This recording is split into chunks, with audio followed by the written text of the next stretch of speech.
Oh, fuck. Sick. That was the coolest thing I've ever heard. Holy shit. So, hello. Welcome to this. How are you today, Mr. Plunderphonics?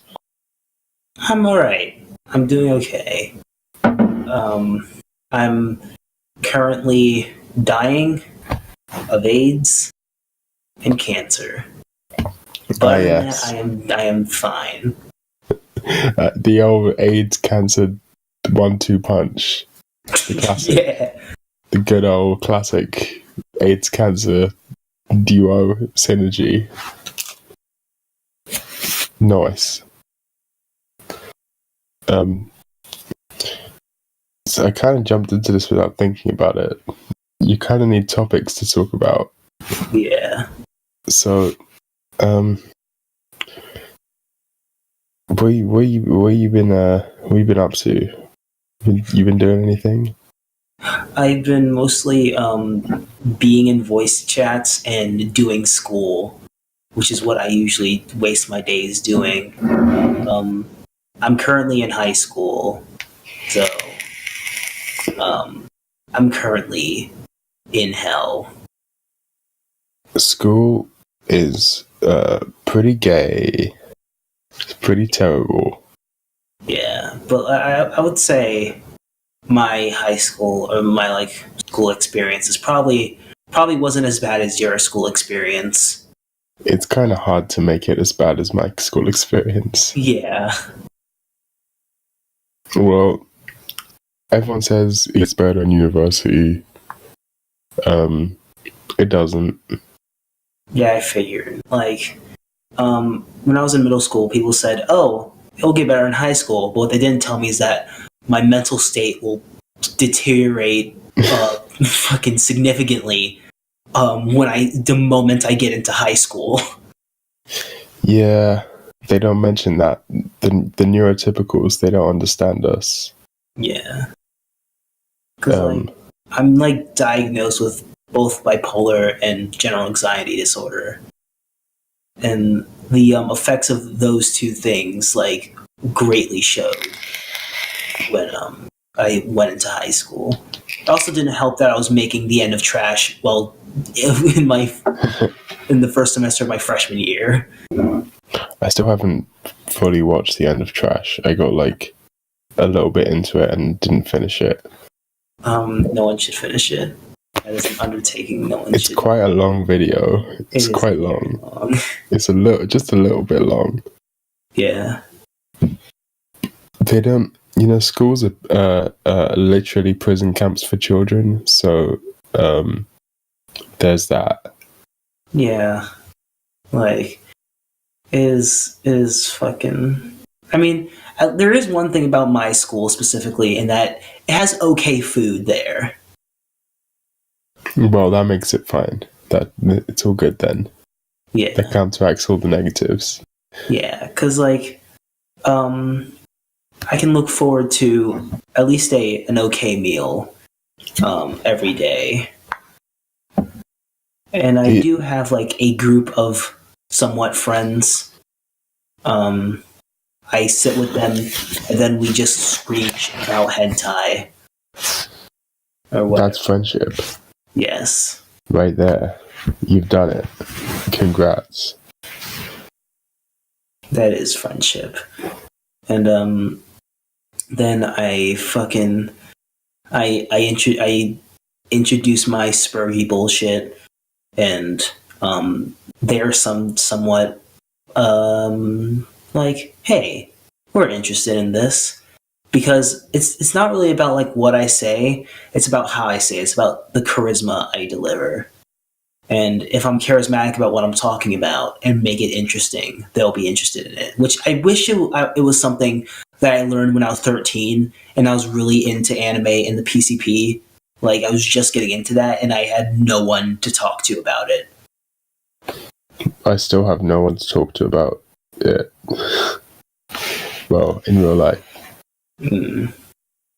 Wait, when you say your spurgy bullshit, you mean weeb shit and PCP shit, right? Yeah. Yeah.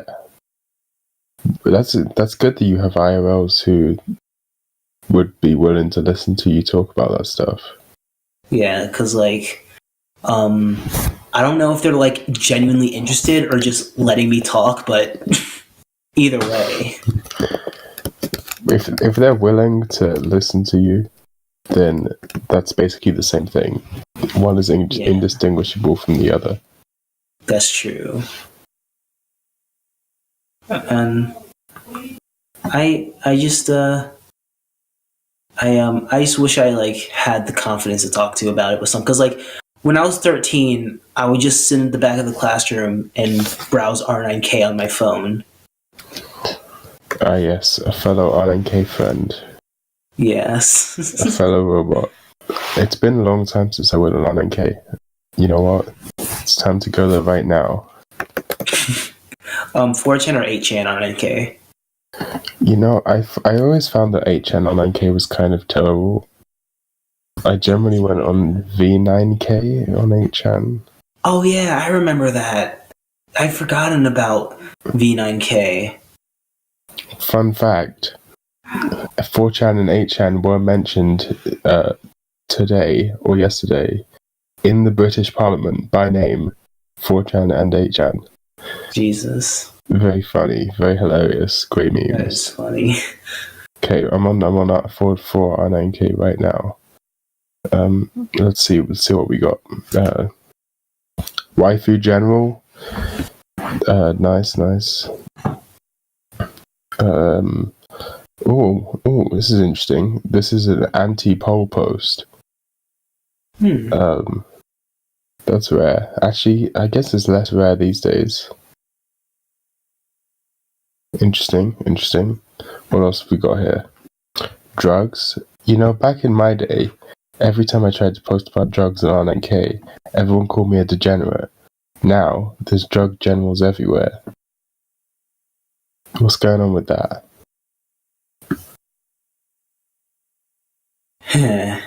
It has changed. Like, even like as like not as I like back in 2016, that's not as far back. It's still a very different board than what it is now. Yeah. The best thing I found, Pat the Bunny, Johnny Hobo, and the Freight Trains through R9K, which was kind of like a gateway drug to punk music. So in a sense, without R9K, I would probably be a very different person. Oh look, a picture of Belle Delphine's tits. Great. There's a lot more fembot threads. But they're all just LARPers though. There's never been a fembot. They don't exist. No, but I literally dated one in real life. They don't exist. I refuse to accept this. They do not exist. Do you know rope fuel?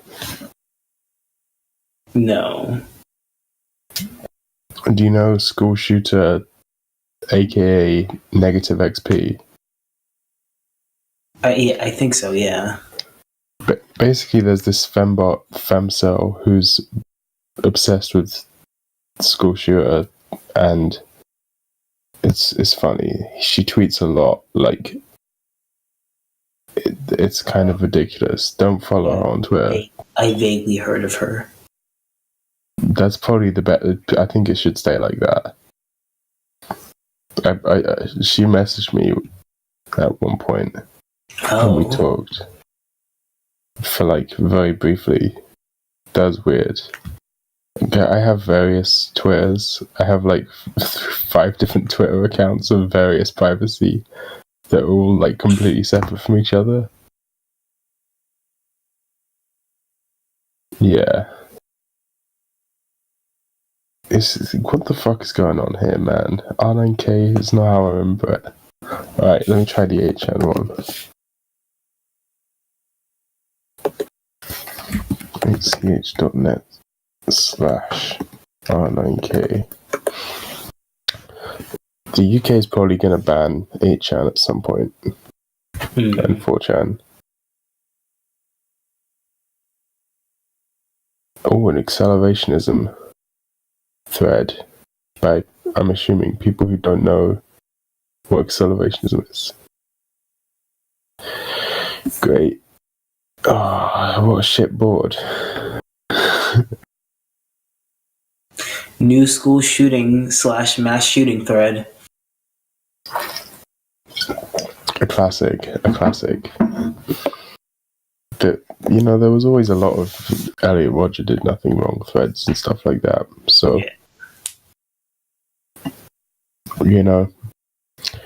it's just, it's all LARPers. Yeah. No one talks about the fact that the Columbine shooters were very likely white supremacists. Oh yeah, definitely. Like they were white supremacists. Like everyone talks about how they were bullied and how they played Doom or whatever and listened to Marilyn Manson. No one talks about how they were like neo-Nazis.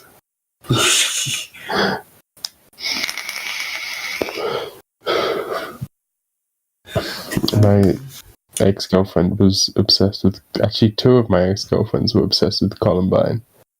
I feel like I'm starting to notice a pattern here. It's like how two of my exes were communists and channers. Oh, communist, sweet communist daughter, something... Lyrics. We come understanding the seaweed water, semen stains. Mountain tops. Yeah, that's a good song. That whole album is perfect.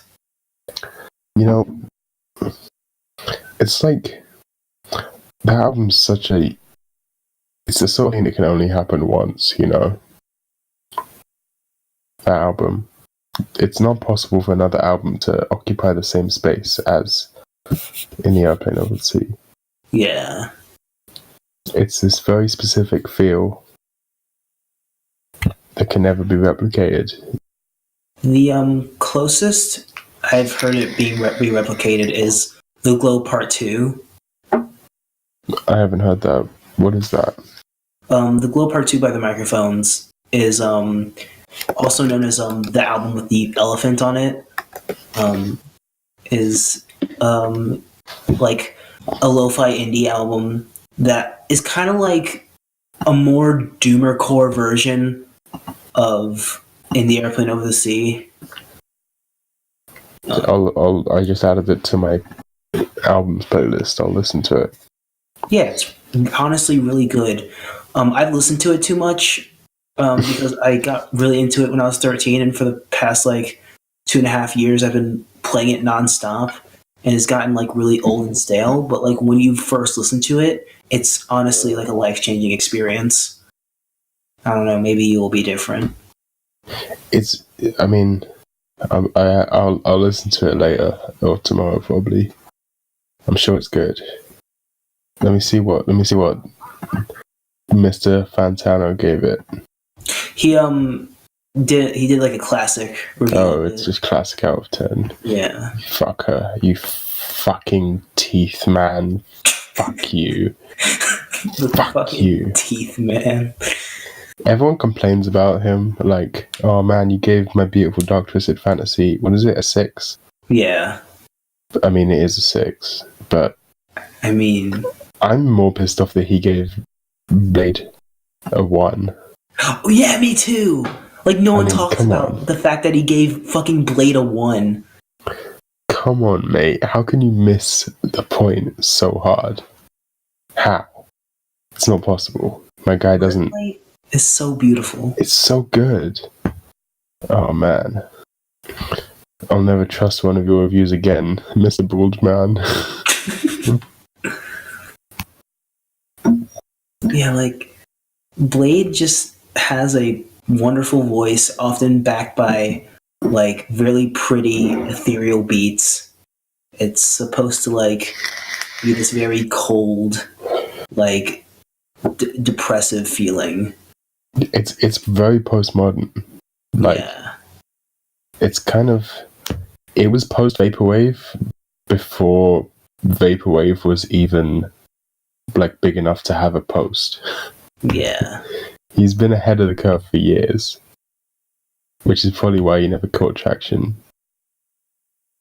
Exactly. But now, like, in the past, like, 7 months, he's been getting really big. Well, yeah, because finally the rest of trap is catching up to him. Yeah. It's like, it was actually the rest of... Because, he has that, like, early 2000s aesthetic. Yeah. Whereas, like, Young Lean went for more of a 90s aesthetic and Vaporwave stuff. He's always been going for that early 2000s shit.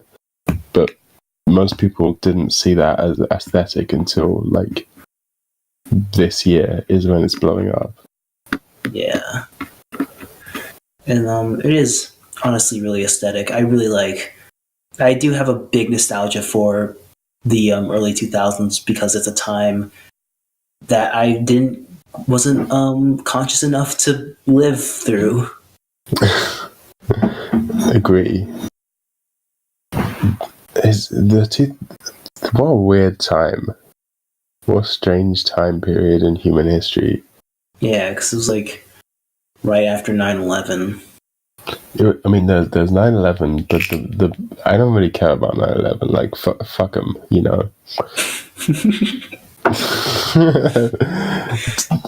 To quote Leftover Crack, fuck World Trade. Whatever. Big brain ideology critically supporting ISIS for the struggle against Western imperialism.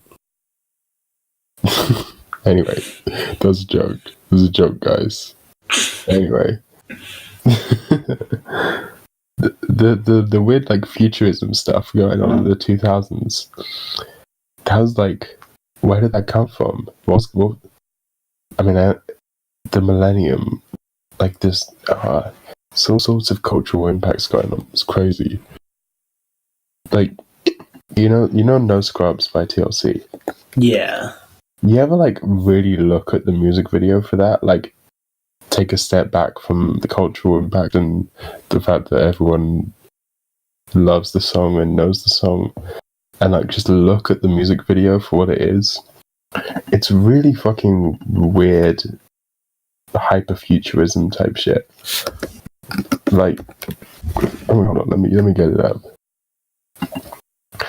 Like, it's stuck. I don't know how to make sense of it all. It also doesn't fit the music at all, because the music has, like, an acoustic guitar. And then there's this... She's just, like, dressed in all white with, like, feathers. Like a bikini made of feathers. Swinging on, like, a giant swing made of chrome. In a chrome room. It makes no sense. You're right. Amazing. Holy shit. It is also the greatest song ever made. This is also literally the music video for Scream by Michael Jackson. Hold on, let me look it up. I kind of don't care about Michael Jackson at all. But I'm willing to give it a shot. I'm willing to give him a shot for the sake of TLC.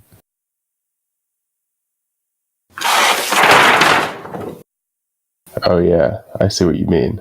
Yeah. Also, my Nirvana poster just fell. Was that what that noise was? Yes. Wait, was that an anime? Yes, that was an anime. Was that an anime? Is this an original anime? Or it's only on screen for, like, one frame, but it looks Toei-ish. What is it? This is the sort of thing what? Is it an anime? Hello? I don't know. Hold on. Scream. Michael Jackson. Anime. Someone has to know. Someone has to know this.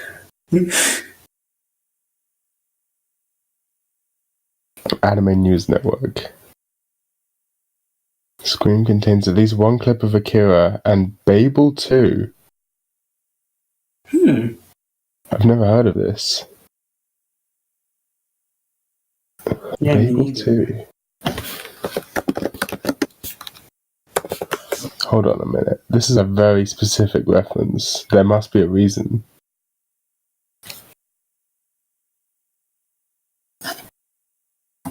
There has to be a reason.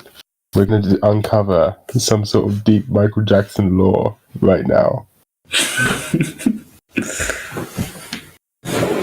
It's an OVA by... yes, Babel 2. OVA by JC Staff.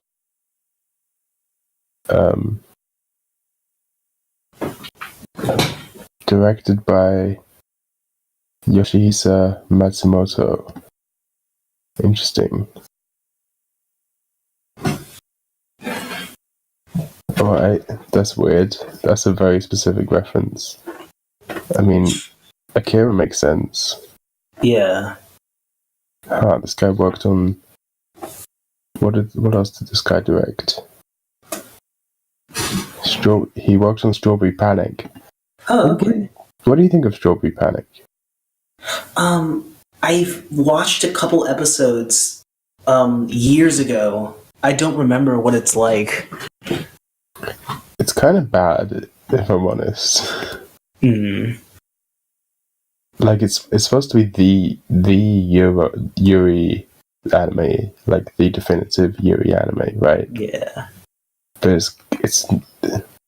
it's kind of just a boring melodramatic high school romance. Just that all the characters are girls. I mean, if you want like a great Yuri anime, there's a Yuri Kumarashi in Odd Adolescence of Utena. Well, is Utena Yuri though? I mean, it's Yuri, yes, but is it Yuri? I see what you mean. I'd say like Adolescence is definitely Yuri. I guess you're right. Yeah, that's true. Yeah.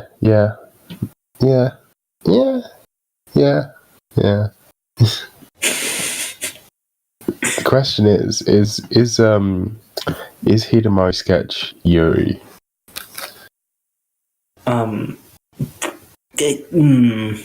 Subtly, extremely subtly. It's not even. I'm sorry. It's definitely Yuri.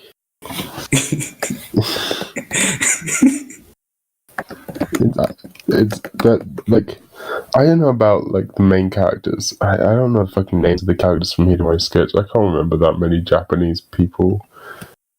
Come on, they can't expect us to remember Japanese names. They're not even English. Exactly. But Sai and what is it? Sai and Yoshino. No, Sai and Hiro. Is that it? Is that who I'm thinking of? The two senpais, the two older girls. I think that's their names. Yeah. They're 100% supposed that you cannot possibly tell me that they do not fuck. Those girls are fucking. Oh, definitely. 100%. That's Yuri. That's how Yuri works. They are 100% fucking. I think it's like confirmed too. I mean, it's confirmed in like just the way their relationship is. It's even for like anime is made by and for autists, right? Yeah. So if there is a romantic relationship, it's made very obvious.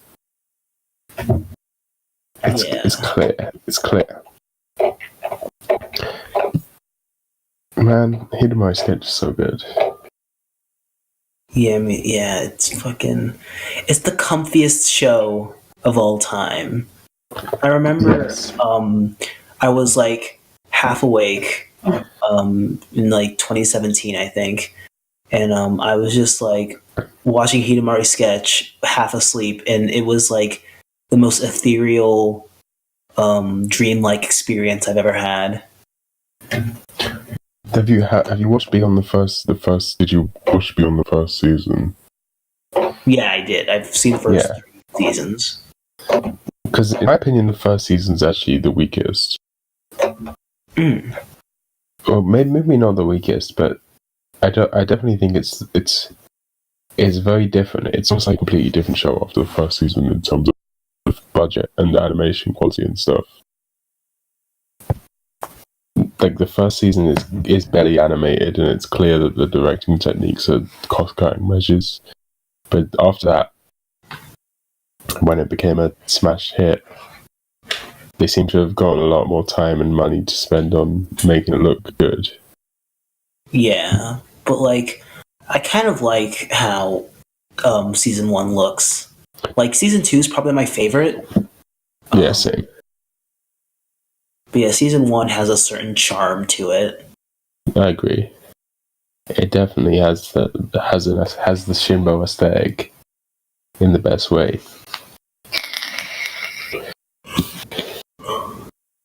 You know, Madoka doesn't have much Shinboisms. I don't like. It's not super Shinbo-y. I wish Madoka had more Shinboisms. Yeah, I agree. I wish Madoka was good. Hey, I liked Madoka. Yeah, me too. I think it's pretty good. It is pretty good. It was I really liked it when I first watched it because it was like one of the first like insane symbolic anime I've seen. It's kind of like baby's first like artsy anime. Yeah. I mean, but the aesthetic still holds up. Oh, definitely. The fucking movie though, the third movie that's like the proper movie, is so awful. I've never seen it. Don't watch it. I just know like Hamaru becomes the devil. It's just shit. It's just fucking like I don't know how to put into words how terrible it is. It's so bad. It's literally incomprehensible. Not in a good artsy way. In like a ridiculous. Did they even write a script for this way? Actually, there is a cool fight scene in it that's really good. But then, aside from that fight scene, the show it's a terrible thing. It's horrible. I can't believe they did this to us.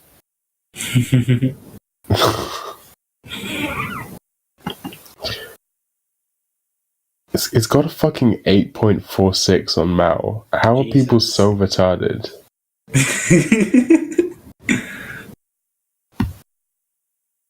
I'm just constantly shocked by the stupidity of everyone.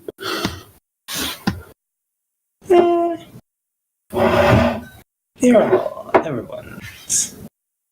You know, those people, they're alright, those humans. Humans are okay. Wrong. Incorrect. They're bad. Yeah, but like, I want to like have faith in my relationship with humanity is like a drunk, angry father. I see the potential humanity can have, but it keeps fucking up, and it makes me strangle it and beat it and abuse it. There is no potential there. The only potential is potential to become something that isn't human anymore. In which case, who cares about humanity? It's terrible. It was a mistake. Consciousness was a mistake. We need to go back. Moss. I still need to watch your Moss video. You do. It's good. No one watched it. It has like 2 views. Last time I checked, I had like 6. Yeah, it has. I was exaggerating, but compared to shit videos, you can't control what people watch. It's annoying, but at the same time, it's fine.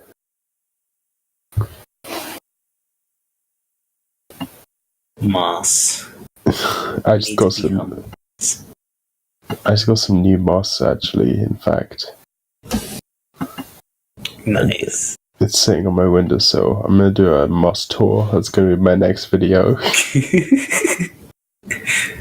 gotta fully ride this moss gimmick out. You need to. It's not a gimmick. It's genuinely what I am genuinely obsessed with moss. Okay. It's not a joke. I don't know how to put this. I have a bunch of moss on my. I can look over to my right and see 4 potted species of moss right now. It's not a joke. This is my life. I am the moss guy. Yeah. Hell yeah. Everyone knows me as that guy who likes moss. You go to across the world, you travel across the world, travel to Indonesia, ask a random person, hey, oh hey man, hey, what's going on, man? Hey, you ever heard of a guy called No Thank You? They'll be like, no thank you. Oh yeah, now that you mention it, is that guy that really likes moss? That's how it'll be every time. Everyone knows me as the moss. I am the moss. I got some sphagnum moss in a big pot. They just give that shit out for free. You just walk down to your local garden center and be like, yo, can I get some sphagnum moss? And they'll just give it to you for free. Whoa. So it happened to me. I'm gonna get some moss then. It's good. Praxis, buy moss, grow moss. It's very easy to take care of as well, because it's basically invincible. It just grows. You don't have to do anything. I mean, you can if it doesn't rain for like 2 weeks, then you just spray it with a bit of water. But other than that, it's essentially unkillable. Unlike humans, oh no, I went like 3 days without eating and now I'm dead. What am I going to do? Meanwhile, moss is over here like, oh, you didn't water me in 4 weeks and I'm only just starting to see some negative effects, but it's okay because I'm fucking invincible. And they don't even have vascular systems. They just keep all their water on the outside of the plant. Did you know that? They didn't, but I did, because I'm the moss guy.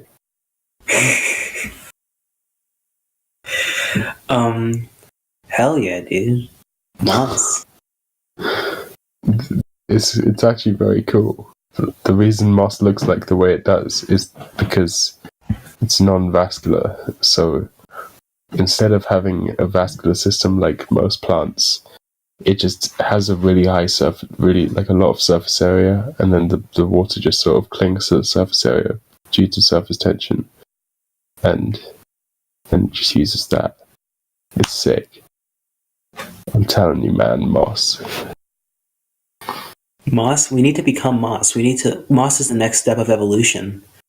But it's already there. It's been there for 40 million years. Humans are just a mistake. Moss is the real dominant life form on planet Earth. This is true. Moss will one day expand to beyond the cosmos. Humans will one day die out thanks to Elon Musk. It's his fault. I'm telling you. People don't know about Elon Musk.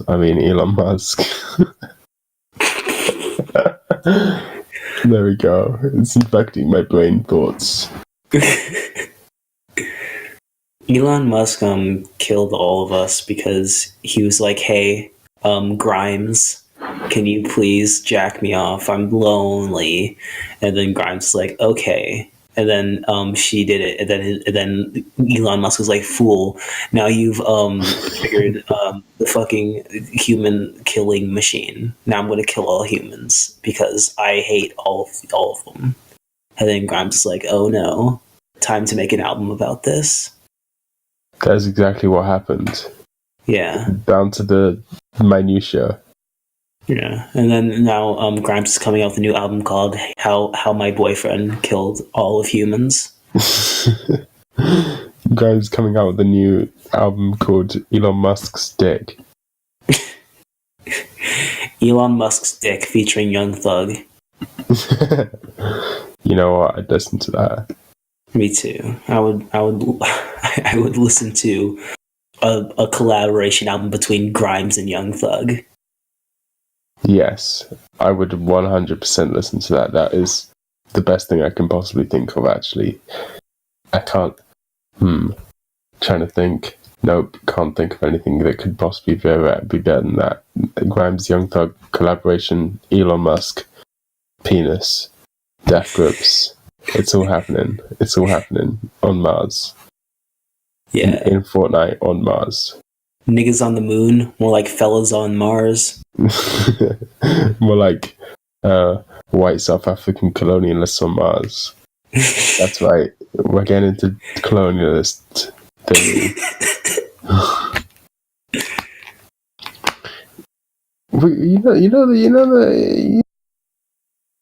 You know death grips. Yeah. You know Andy Morin. Yeah. He doesn't do much. He doesn't.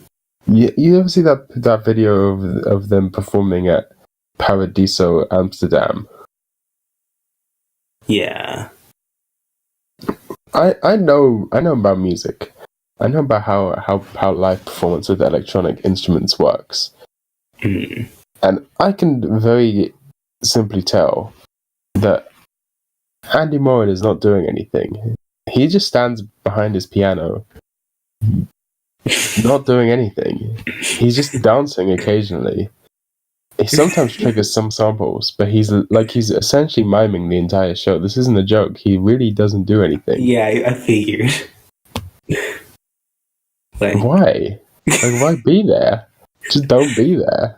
It's for the effect. It's to see all of them in action. It's postmodernism, dude. That's true. Also, Zach Hill. It was the same when I saw Death Grips last time. They all have ridiculously loud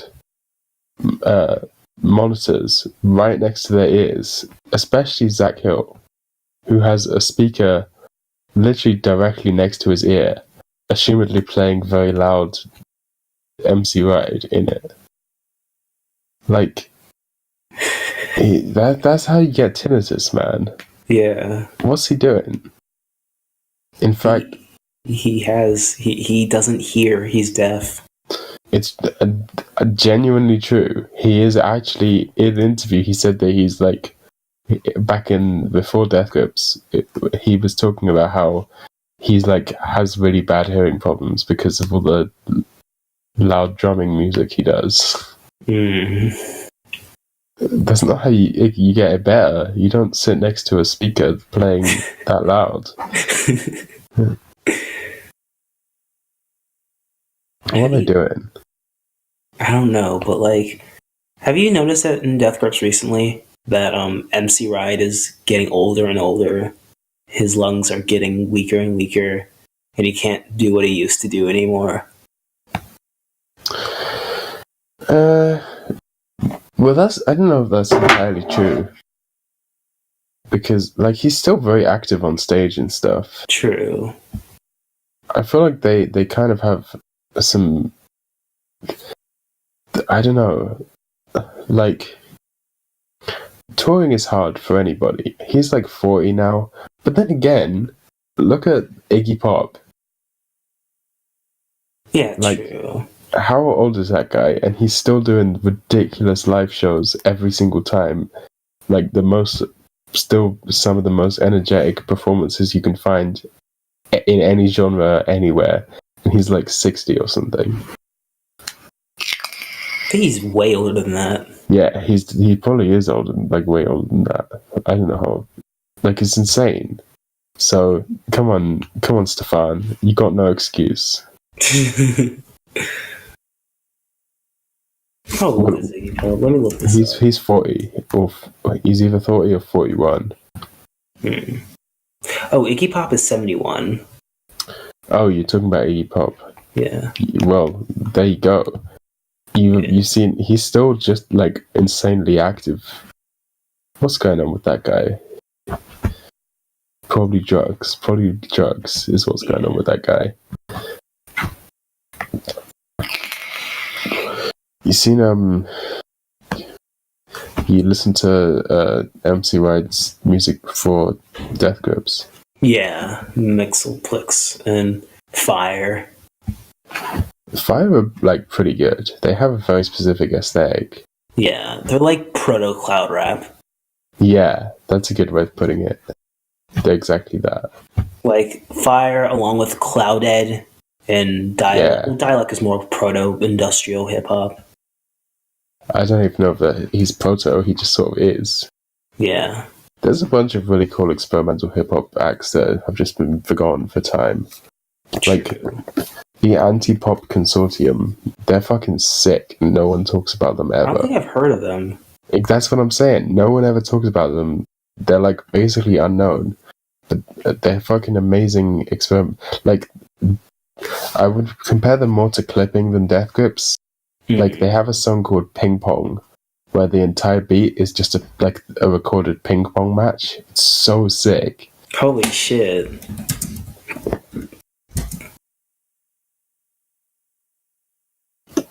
What are they called? Anti-Pop Consortium. And they're around in like the 2000s. They're so cool. And no one ever talks about them. I'm listening to it right now.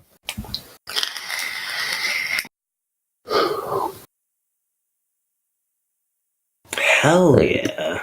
It's flames. It's fucking sick.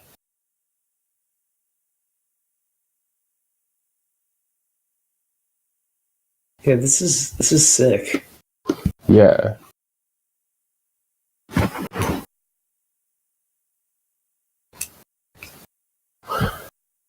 They've got a little bit of what's that guy's name? I'm so bad with names, it's absurd. Oh my god, how did I forget this guy's fucking name? Danny Brown. They got a little bit Danny Brown to them. I can hear that. They're sick. And I'm down with anyone who calls themselves the Anti-Pop Consortium.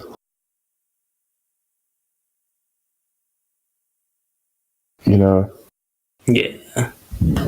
You know, music was a mistake. Terrible mistake. So anyway, bandcamp.com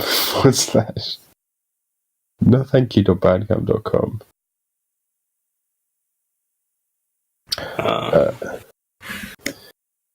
I'm fucked, you know. I have no way of affording my life. I'm gonna end up being a normie. Oh no. It's terrible. This is the travesty of life. Everyone eventually gets sucked into normiedom, or if they really, really can't get sucked into normiedom, they get sucked into mental health dumb. Just acquire neat bucks. There's no Rhyme Gang for the UK. Oh. The UK would 100% never vote for UBI. London might. It probably wouldn't, but I could see it. But the boomers, there's no way they'd be on board with that, and they're the people that control our elections. I need the UBI. I don't know what I'm gonna fucking do with my life. You don't have to do anything with your life. That's the point of life. There is no do. It's all inconsequential anyway. I mean, that's true. Welcome to Nihilism 101. Abby's first nihilism. Dude, nothing's even matters, man. Dude, nothing is matters, dude. Like, I'm a complete nihilist, dude. Like, I actually had someone at school just try to not try to convince me, but basically just gave this whole spiel about nihilism and how he's a total nihilist, and you can tell that he. Did you mention Nietzsche? Yeah, he did mention Nietzsche. as an example of a nihilist. Yeah, he did. This is how you know he's never read Nietzsche, because Nietzsche isn't a nihilist. Yeah, exactly. I love that. I love when first year philosophy students think Nietzsche is a nihilist because their lecturer told them that he is. But he was specifically against nihilism, right? Like, isn't if I was gonna name the singular through point of all of Nietzsche's writings, it would be that nihilism is bad. Yeah. And he is not a nihilist. His entire point is about how nihilism is a cancer and you should avoid it, according to him. I disagree, but oh god, people, they're stupid. I just think nihilism is a tool to be used to free yourself of fear. I can agree with that. Like, it's just like a tool to use to live your life to the fullest, because like if nothing matters, then all that matters is your own personal happiness and what you want to do. I just think anything that isn't nihilism is nihilism. I was trying to do something there. I give up. Nihilism.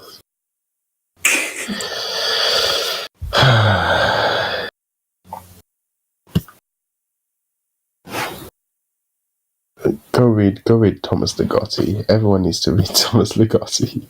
Who is that? He's like he was like a horror fiction author. Kind of big fan of Lovecraft, big Lovecraftian type horror stuff. But he wrote this book called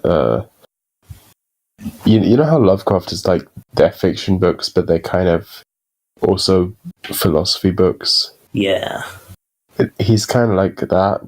I haven't read any of his fiction works, but he wrote this book called Conspiracy Against the Human Race or something like that. Oh, I've heard of that book.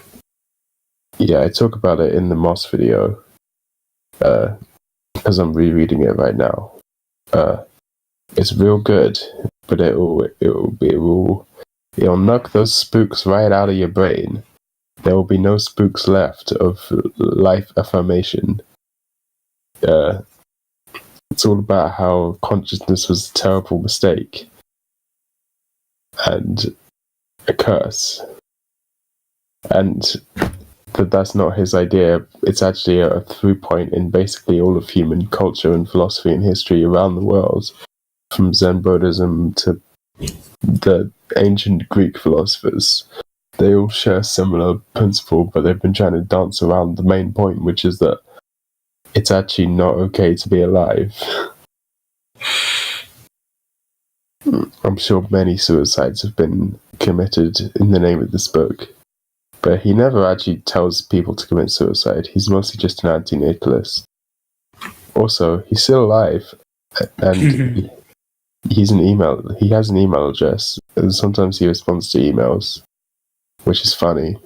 It's just mildly interesting that you could just email this guy. I don't know why that's interesting to me, but it is. Well, I saw that book on a chart on Lit that was just like essential boomer core. Boomer core? Yeah. Or no, doomer core. That sounds more likely. It's very doomer core. It's heavily doomer core. Yeah, and I'm like, well, I'm kind of a doomer. Maybe I'll read this book. Then I went to Barnes and Noble and I couldn't find it. Oh yeah. Have you heard the tragedy of Darth Ligotti the Wise? No. I thought not. It's not something the Barnes and Noble would tell you. It's not a story the Barnes and Noble would tell you. There you go. That's my joke. I'll be here all week. You can come back and see me anytime you want.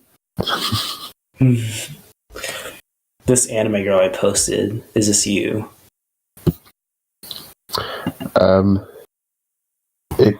know what? I think. Where did you get that picture of me? And can you delete it immediately? This could be the thumbnail for the video. That's a good idea. You're genius. I like it. So I prepared a questionnaire to ask you in case we ran out of topics. Okay. I've lost it. Give me a second.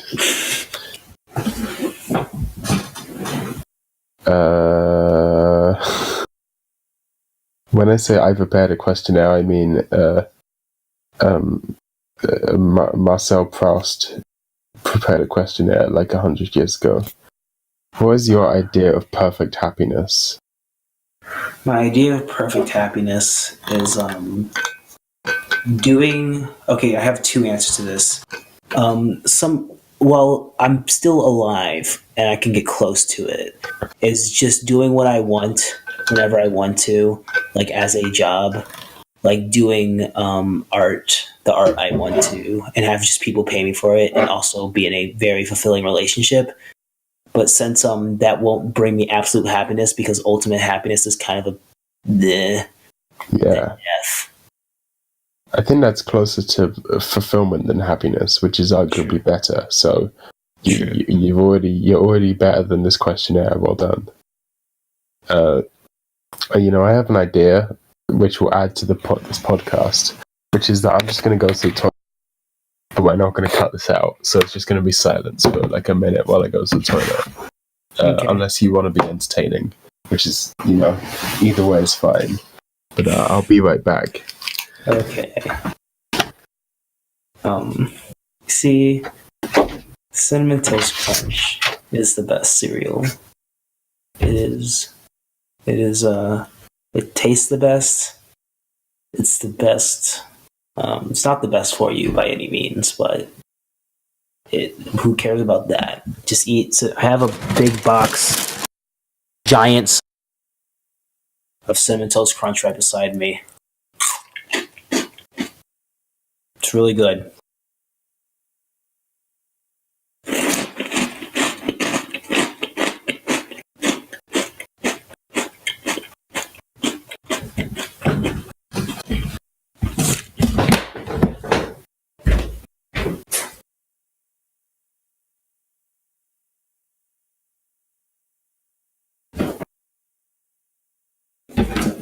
I got water because there's a faucet right beside me. I have a bathroom in my room.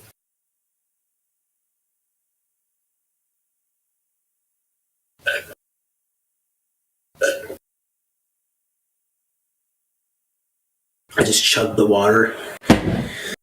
Yeah.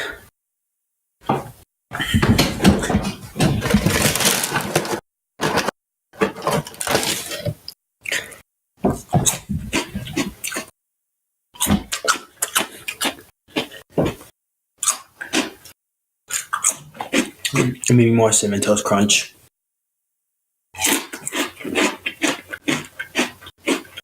This is not entertaining, fuck you.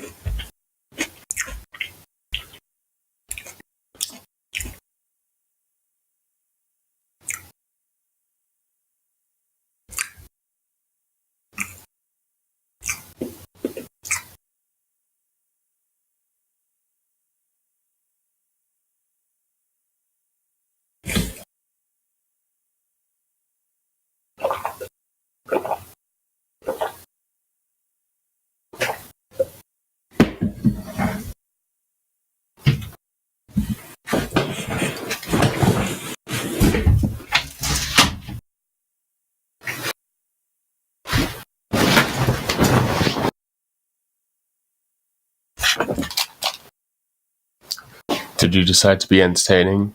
I ate Cinnamon Toast Crunch. You know what? That is the most entertaining thing you could have possibly done. Yes. Alright, we're getting back to this questionnaire now. Welcome back. That was the ad break. This podcast sponsored by The Void. Welcome back. What is your greatest fear? My greatest... This is now an interview, by the way. Yes. This is like my fourth interview I've ever been in. My biggest fear is Probably living to see the world truly get destroyed. Really? That's my idea of perfect happiness. I don't know, like I don't want to see. I want to see the world flourish. I want to see like us reach like beyond our full potential, something truly perfect. Interesting. Very interesting. How would you define perfection in that case? Because that seems like something kind of subjective, you know? Yeah, definitely. But like, I think my idea of perfection is just have like the human race fully accept one another for our differences, and have a culture based on understanding above anything else. You fucking hippie. Anyway, that's very noble of you. That is a very noble goal. I could respect that. Okay, now we're getting into the deep shit. We're only on question 3. Wow, this questionnaire is real intense. Holy shit, there's 35 of them. Well, you know what? That's just how it's gonna be. Yeah. Okay, I'm gonna interject my own question in the middle of this, actually. What should I call this video? I don't know. I'm really bad at coming up with titles for videos.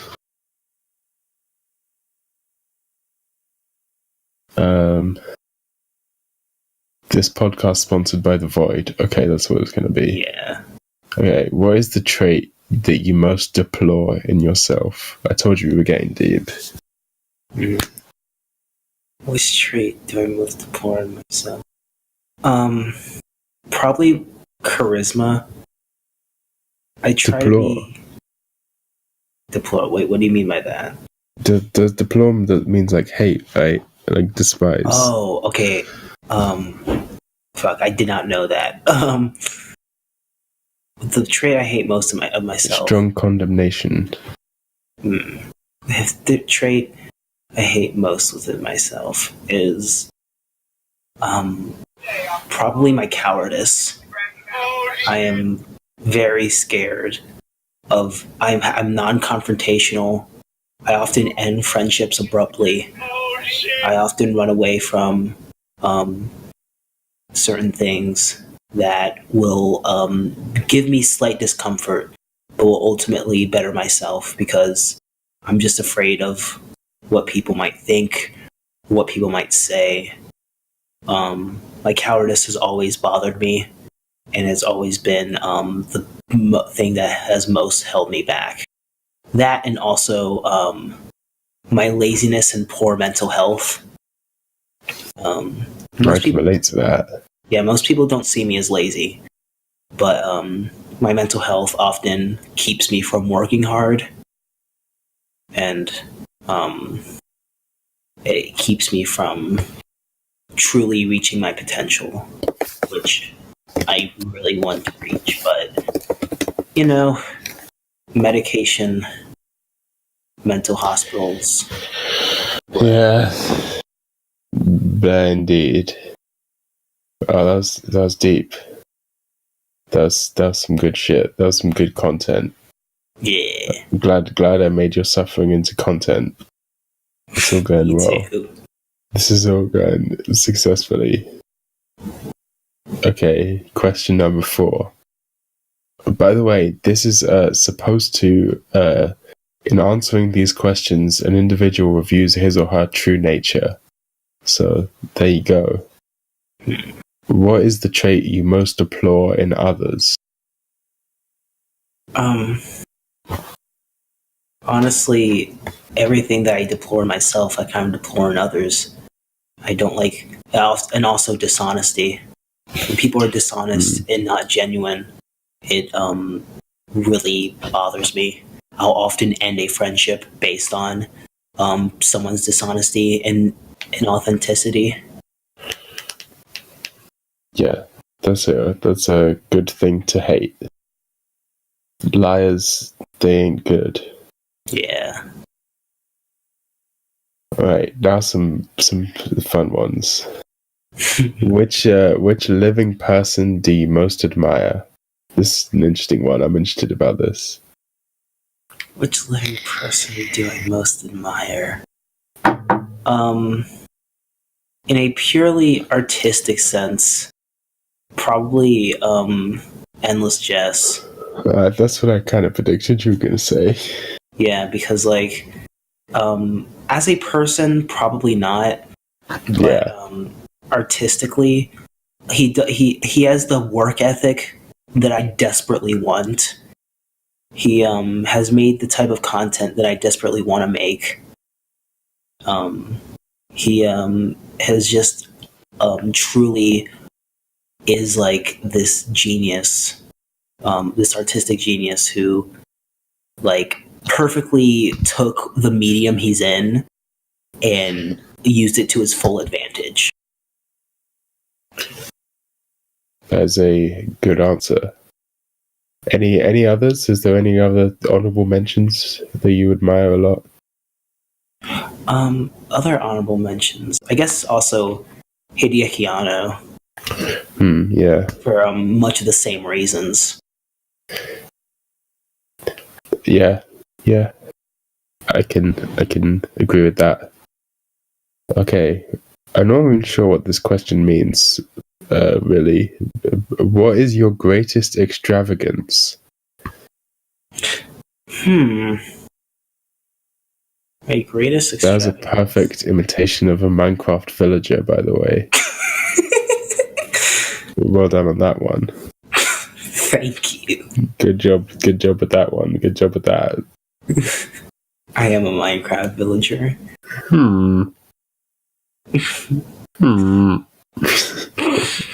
I love the Minecraft villagers.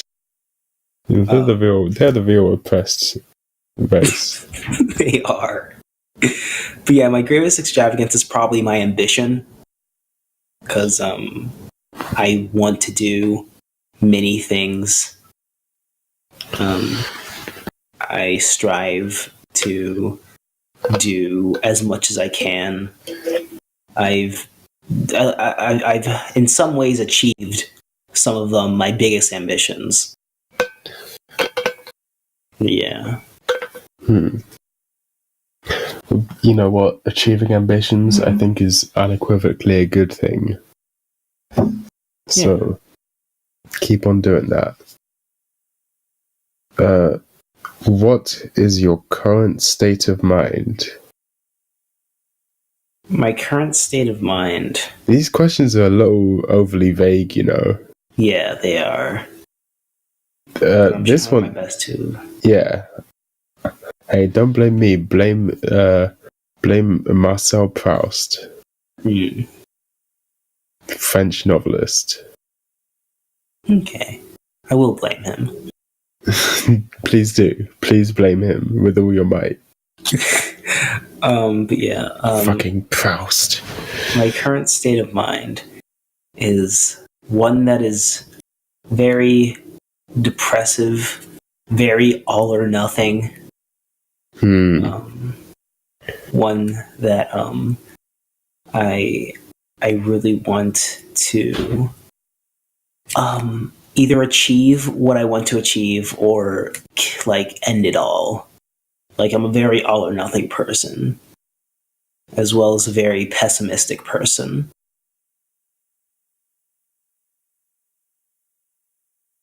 I can relate. Okay, this question's really interesting. What do you consider the most overrated virtue?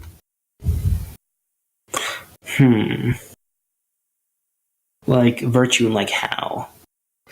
I guess like personality virtue thing people would look up to in other people. Like, yeah.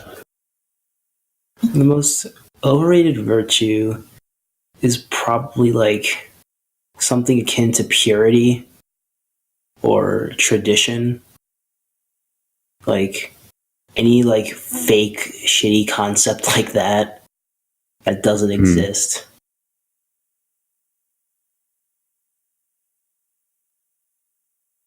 Yeah. Fuck those spooks. Yeah, they're spooks. They're nothing else. Okay. On what occasion do you lie? I try to lie as little as possible. If I do lie, I usually try to do it when it's like very inconsequential. Like, oh, I'm gonna go do this thing when I'm really gonna do another thing. Like stuff like that. I try to be as honest as possible. Like, I'll just straight up share things with strangers just so I don't have to lie. As you are doing right now, essentially. Yes. There we go. Welcome back to the podcast. This is the sharing things so you don't have to lie podcast. This is a good one. Which living person do you most despise? My father. Ooh. For reasons that I don't really want to get into publicly, but that is fair. I thought you were going to say something like Jeff Bezos or something, but no. You got something a little more personal, which is fine, you know. There we go, the true essence of a man. Okay, you want to continue with this questionnaire, or is this this shitty content? I like this. Bear in mind, we're only 12 out of 35, so there you go. This is the welcome back. Hey guys, what's going on, guys? Welcome back to the podcast. Welcome back. Okay, what is the quality you most like in a man? The quality I most like in a man is probably, again, like authenticity. Like someone who is very confident within themselves. Someone who can really like say for sure, this is who I am. I am unapologetic of who I am. And I will continue being who I am, despite what others might think. Very respectable. What is the quality you most like in a woman? The same thing, honestly.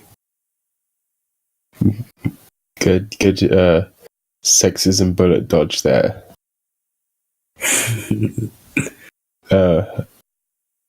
Which words or phrases do you most overuse? I'm sure you'll be very aware of this because you make videos. Oh yeah. Like, I see. I use a lot. I see. Yeah. That's a good one, though. That's a good phrase. I say hell yeah way too much. Oh, hell yeah. Yeah. Those are the only ones I can think of. Those are good ones, though. Those are fine. Yeah. Like every time I respond to someone, it's like, oh, hell yeah. Oh, hell yeah. Respectable. But again, there's some deep shit in this questionnaire. I'm not sure if you particularly want to answer this. Oh, by the way, I should have mentioned, feel free to veto any question at any point in time. What or who is the greatest love of your life? I don't think I've met that person yet. Fair. Yeah, I've yet to meet that person, and I also have like such little life experience that it's I don't know. Yeah, probably unfair to ask a 16-year-old that question. This is true. When and where were you happiest?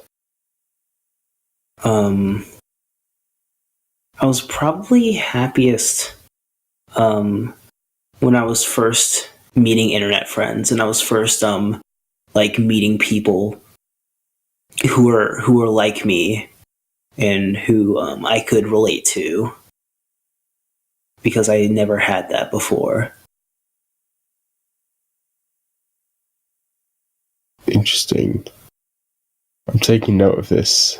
Taking note of everything so that I can get a complete data mine of you. You're currently giving Google all of your information about your deepest inner thoughts, because they analyze all of the videos on YouTube and convert the speech into text, and they're going to be selling you ads based on endless chess or something. I don't know. Okay, this is a good one. Which talent would you most like to have?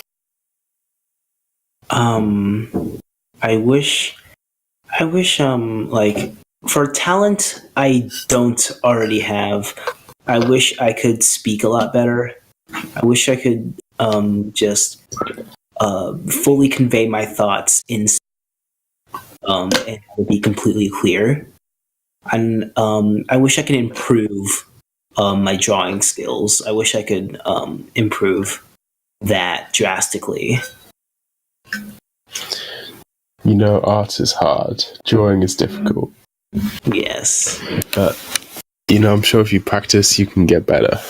Oh, definitely. Like everyone. I practice like hours every day.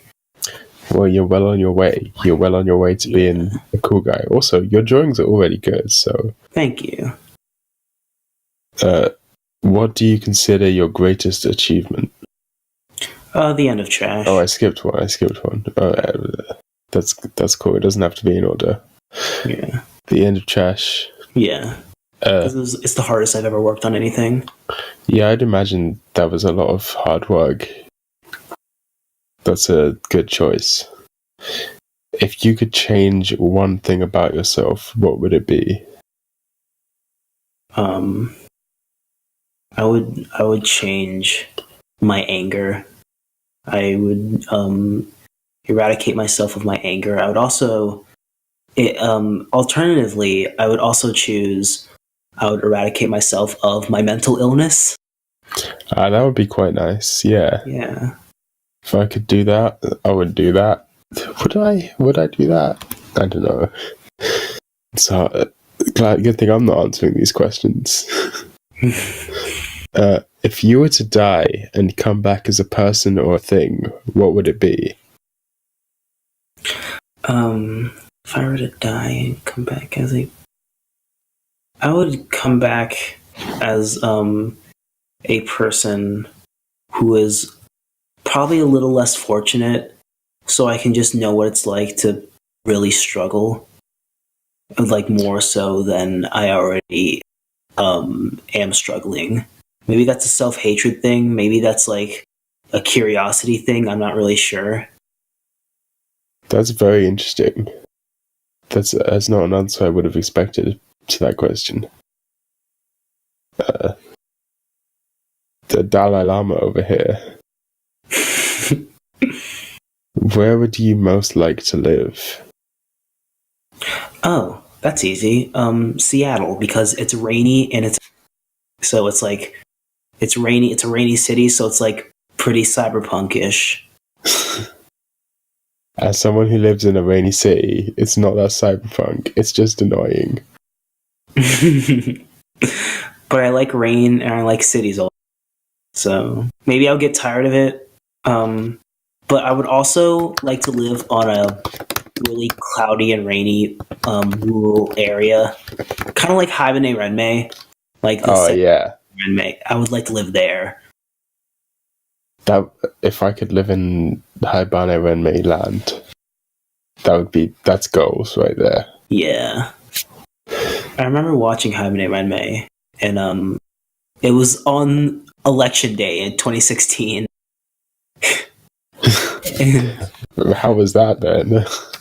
It was very peaceful juxtaposition between that and then switching between tabs while everyone's freaking out on poll and such. Good thing I was asleep at that time. Actually, I placed bets with my dad.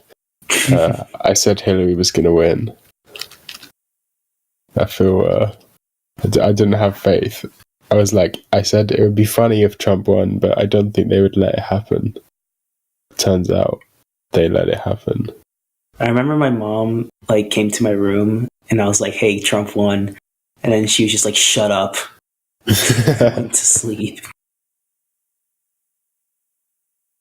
I would recommend, if you could move anywhere, not to move to a city, because people don't appreciate how bad CO2 is for your brain.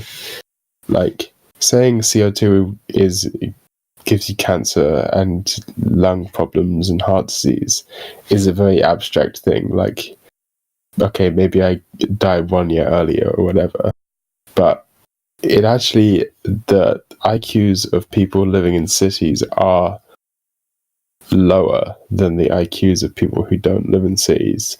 CO2 seriously affects cognitive function. Here is a source. Look it up. It's bad. I'm blaming it for why I'm stupid, even though it's not the case. But it's really bad for you to live in a city because cars are terrible. I live very near a city because I'm in Atlanta. It's honestly, everyone who lives is kind of fucked because there's just pollution everywhere. But like in some sort of megalopolis like London, for example, where there's just constant traffic at all hours, or New York or something like that, it is really not good for you. Okay, back to the questions. What is your most treasured possession? Probably my computer. Yeah, I would have said that too. Yeah. What do you regard as the lowest depth of misery? Just like existence. I don't know. I agree. 100% agree. I get to the depths of misery like pretty often. Yeah, it's not that hard. It's not that far away from just regular life, to be honest. Like, I don't know. It happens randomly. Like, I'll just be sitting there and all of a sudden it's like, fuck, dude. Yeah, it's just like, well, I guess you're doing this today. Guess today's just a wallowing in misery type of day. Yeah. Oh, this is a weird one. What is your favorite occupation?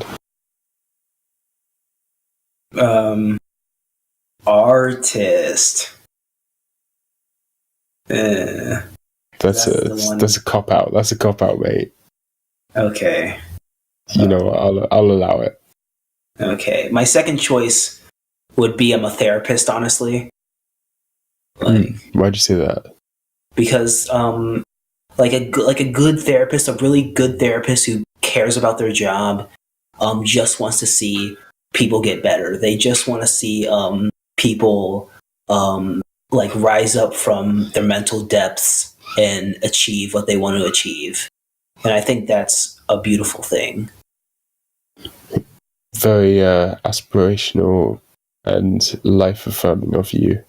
Very optimistic. Disgusting. What are you, a fucking optimist? What is this is a stupid question. What is your most marked characteristic? I guess it means, what do you think stands out about yourself the most? Wait, what else stands out about myself the most? Probably my passion. Like, when I speak about things, I'm very passionate about them, and I'll just go on and on about the subject. So some may call this tism. Yeah, my autism. That's my. Yeah. I'm just, today my mum went to the garden centre for some other things, and I just asked her, like, hey, why don't you ask if they have any moss? I just texted her. I was just imagining the conversation she had with the guy. Hey, oh, by the way, have you got any moss? Sorry, my son's autistic. He likes moss.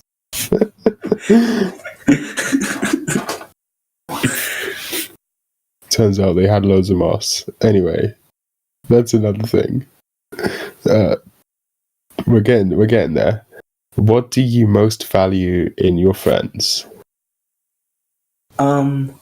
Honestly, just again, authenticity and also loyalty.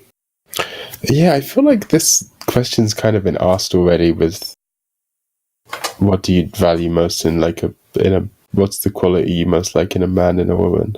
Yeah. Stupid fucking French guy.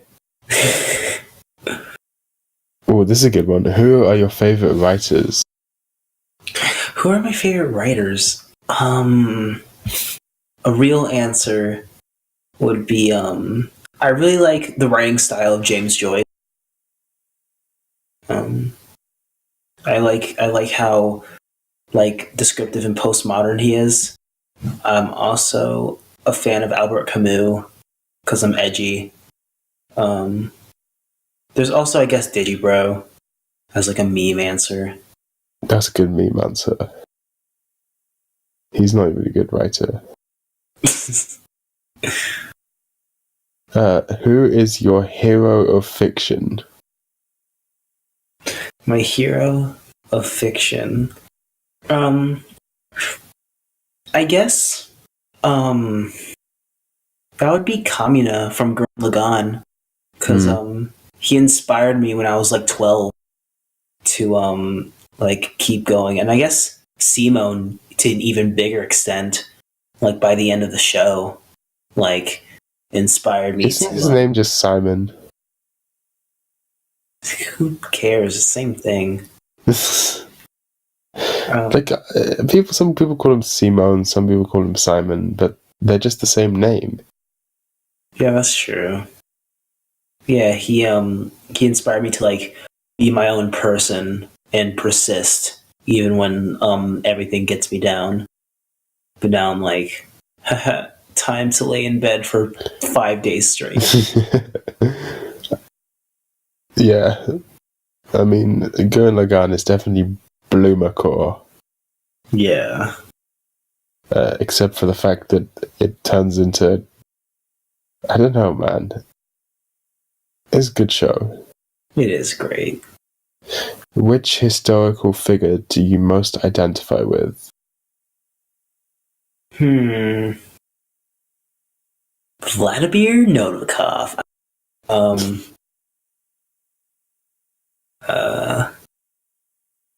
I don't know.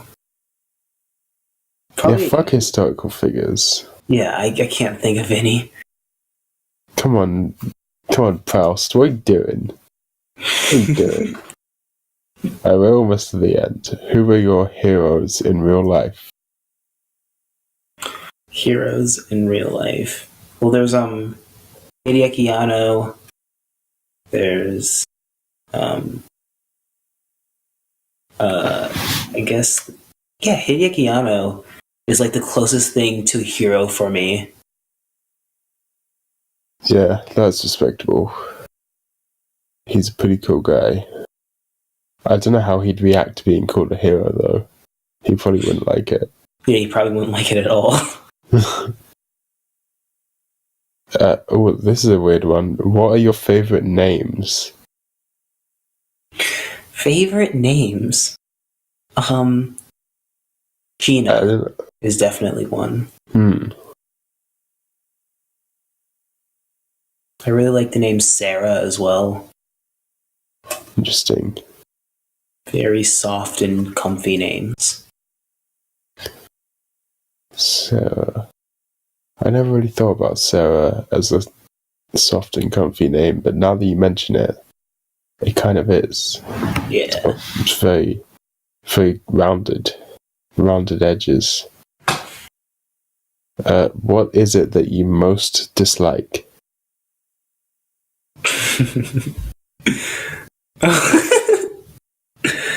I'm just laughing at how vague that is. Yeah, these questions are ridiculously bad.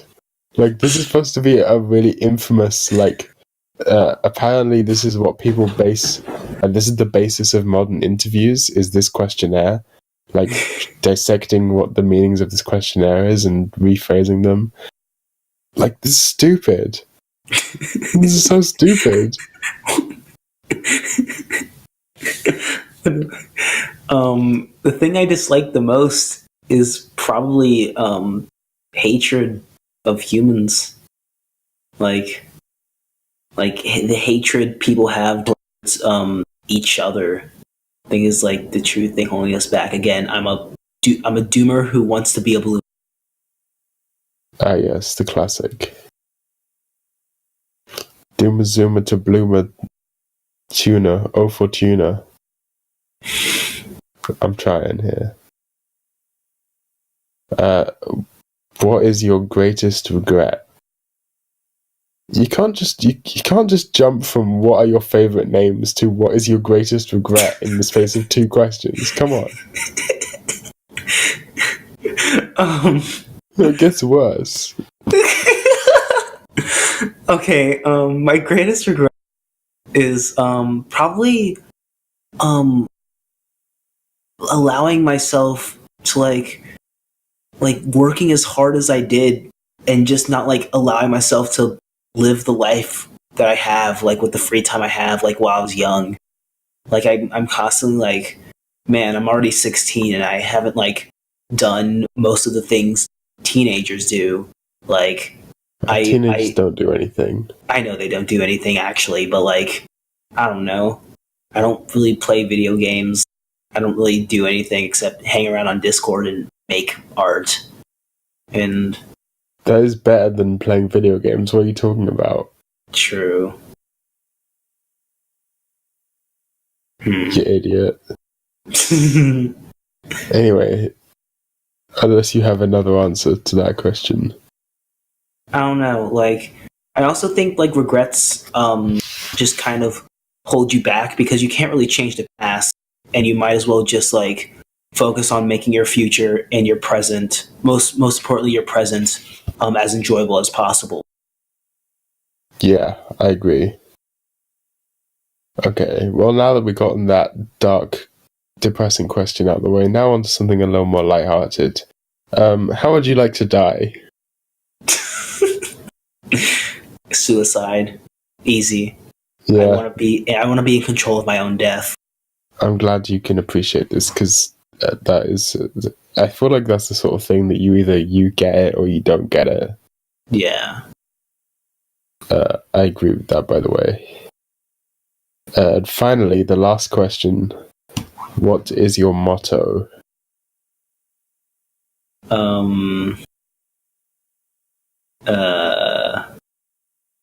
Fuck bitches. We done it, guys. Thanks, Proust. You did it. You gave us the most in-depth interview of all time with Princess Plunderphonics, the world's greatest and most successful YouTuber. We've done it. PewDiePie who? Wait, who was it? What was that word that you just said? I didn't understand it. I don't fucking know. I just said some gibberish. Wait, is that neo-Nazi white supremacist? Yeah, that guy who like specifically orchestrated his entire audience to shoot up schools. Oh, he's the guy that shot that mosque up, right? Yeah, he was. Yeah, PewDiePie. Yeah, I thought I'd heard of him. PewDiePie, don't you mean Elliot Rodger? Yes. Yeah, him. Isn't it funny that like there's legitimately people blaming PewDiePie and like trying to hold him accountable for this? Not only are there legitimately people, but I am like I have talked to these people, multiple of them. The argument that they give, it's not like PewDiePie was directly responsible, really, but it's more like PewDiePie signals. He allows people to get into alt-right, whatever you want to call it, down the rabbit hole of the alt-right by sort of being a gateway. You know, it's essentially the exact same argument as weed as a gateway drug to meth. But with memes instead.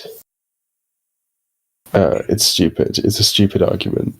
Yeah, it's fucking. But also, PewDiePie is a terrible YouTuber, and he's never been funny or entertaining in any way. This is true. I've never gotten the appeal of PewDiePie. It makes no sense. It's like, haha, subscribe to PewDiePie. Give this rich man even more money. He needs it. Yeah, I'm not subscribing to PewDiePie. I have never subscribed to PewDiePie, and I never will subscribe to PewDiePie. Exactly. You know, I subscribed to PewDiePie for a little bit, and then I unsubscribed because his videos were shit. Meme review. Haha, it's the funny video where he does the clapping. Something that Anthony Fantano did way better. Yeah, that's true. And the only thing PewDiePie is doing is kind of like exposing kind of more like obscure meme culture to a wider audience, to more people who don't really understand it, don't really understand things like image board culture. Yeah. Like very young children. Yeah. It's a bit bad, to be honest. I don't want to be a gatekeeper or anything, but fuck you, I'm being a gatekeeper. I don't want to be a gatekeeper or anything, but here's a gate, and I'm going to keep it right now. I've decided to keep this gate. Cool. Well, are you going to name the gate? I'm going to name the gate. It's going to be called Watergate. Nice. I'm going to call it... Actually, I've changed my mind. I've decided that, there's not enough representation for oppressed minorities out there. It's true, right? Like, There's clearly these minorities in the world that are... Like, it's a serious problem. Memes aside. We can't brush aside the fact that certain groups of people are systematically oppressed by state apparatus, capitalist apparatus, and all sorts of other patriarchal systems and stuff. So I've decided to name my gate after the most oppressed minority, Gamergate, because gamers are the most oppressed people in the world. And I'm also, I don't think anyone's ever used the term Gamergate for anything else, so it won't be associated with anything. Oh wait, it turns out that certain subspecies of ants are called gamma gates, which is interesting. So maybe I should change my name. Change the name of the gate to something else. But yeah, did you know that gamma gates? That's a real thing. I did not know that. I just thought that one scene in Adventure Time where the ant was called Gamergate. I thought they were just. No, that's a real. Wait, I didn't even know that. What's up? What happened in Adventure Time? Okay, so there's this episode where Finn has to go to a dentist, and the dentists are a bunch of ants, and then the ant was like, "Hey, I'm Lieutenant Gamergate," and I was like, "Wait, what the fuck?" Well, yeah, that would be why. It's a type of ant. I did not know that. Well, Kotaku wrote an entire article about it because, of course, they fucking did. Oh no! Oh my god! I want to. Can we just get rid of Kotaku? I do not know how you can write an article about that subject. It seems like a one sentence thing. Like, oh, did you know that some ants are called Gamergates? Yeah. Oh, I've seen this episode. Yeah. It's a good episode. It's pronounced Gamergate though, so they fucked up. They're sick though, Gamergates. They're ants with big heads. Nice. They also say normie in Adventure Time multiple times. Oh yeah, I remember that. Yeah. Adventure Time's cool. They got some cool slangs. It's like the one Western cartoon that I think is acceptable. And Avatar. I haven't seen Avatar. Avatar's good. it's very clearly it's very much child for children, but still good. I like child for children. Yeah, you know, I like child for children. A gamergate is a mated worker ant that is able to reproduce sexually, i.e. lay fertilized eggs that will develop as females. Now you know. Yay. Yeah, it's good though. It's definitely worth watching. Korra, yes, a lot of people hated on Korra. I thought it was okay. What else is good? I don't like Steven Universe. Yeah, we had a conversation about that. Yes, I remember this. SpongeBob is good. Yeah. SpongeBob's real good. Actually, now that I think about it, there's a lot of Western cartoons that are good. Clone High is very good.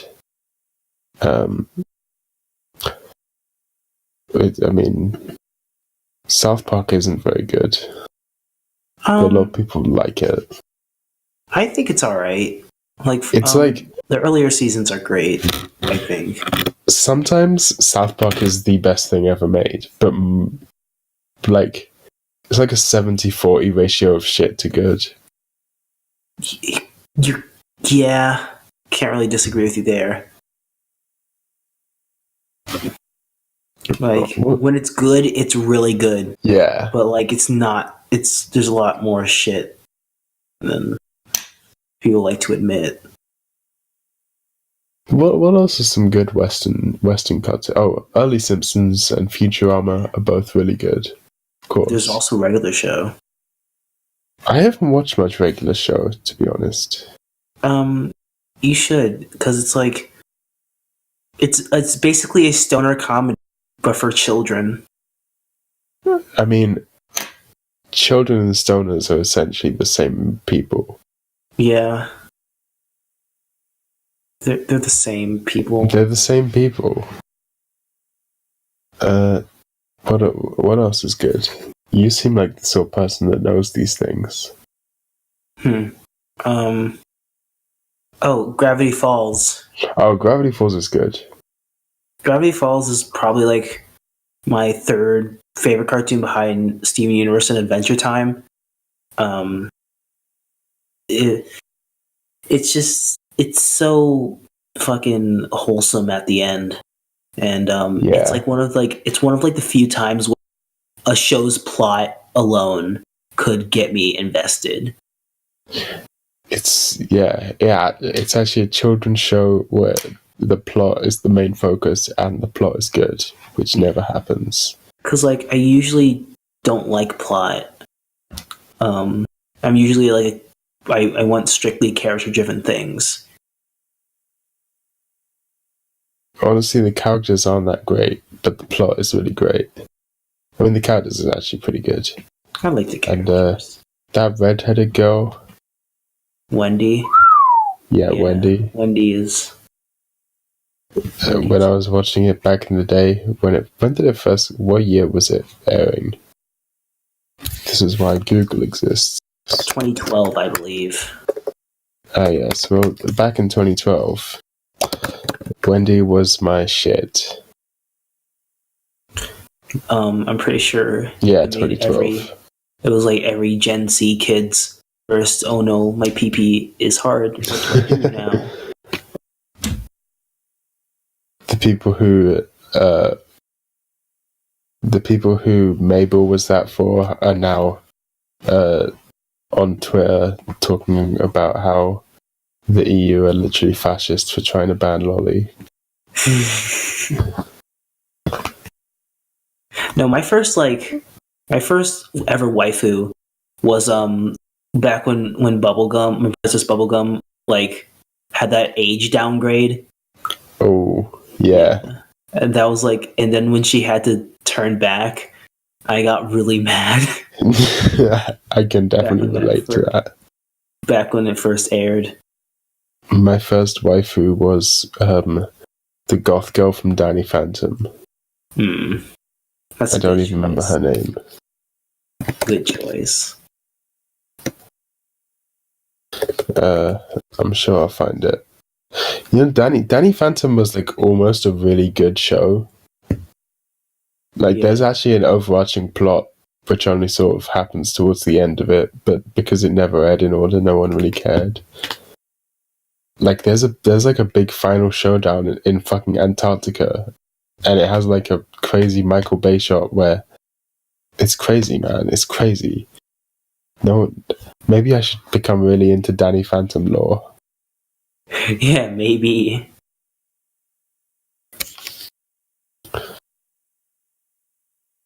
Sam Manson. Oh wow! Of course they had to call her Manson. Yeah, that was my first crush. She's 14. I thought she was supposed to be really young. Well, wait, I don't know. 14's still too young. No looting the lollies, guys. Nigga, I'm gonna eat all the lollies. Oh god. Fuck.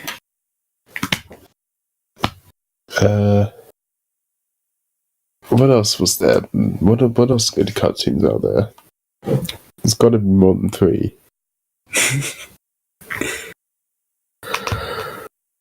Teen Titans, 2003. Oh, I never watched it. You should. I've heard it's good though. Raven is hot. I can agree with that.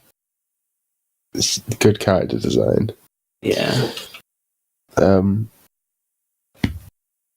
I could watch Teen Titans, or I could just sit here watching this 6-hour long Psychopaths analysis.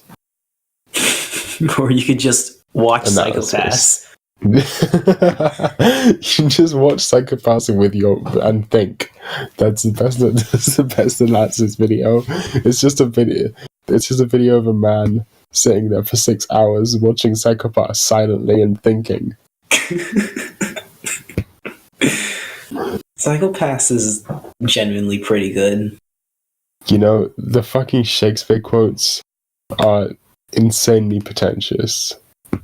Yeah. It gets pretty pretentious good sometimes, but aside from that, it's a pretty good show. It's good for what it is, but it's also kind of bad. How so? Like, I think the conclusions it draws are kind of weak and shit.